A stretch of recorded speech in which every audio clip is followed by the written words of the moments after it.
So that's how I applied the epoxy, and what's interesting to note is as I was screwing it in through the tube that's in here, I noticed that the epoxy was pushing out to the two holes that the tube fits in. I'll point those out to you, and that was a good sign.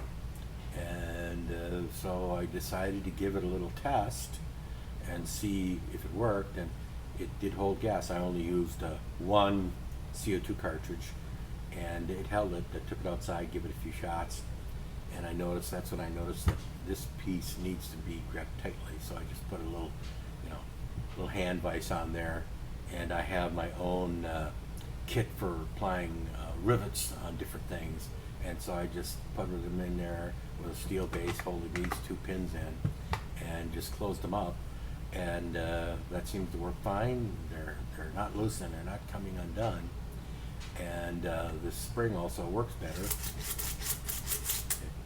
I had some problems with it in the part one, but in any case, that's what I did with it, and I'm about to take this outside, put in 2 CO2 cartridges, and see if we can go through and empty this entire clip of CO2 and BBs, and that will be the final test.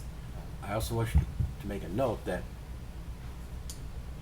in the future I may decide to add the 2 pins, which would mean I would have to take out these 2 pins, take it apart, drill into the epoxy.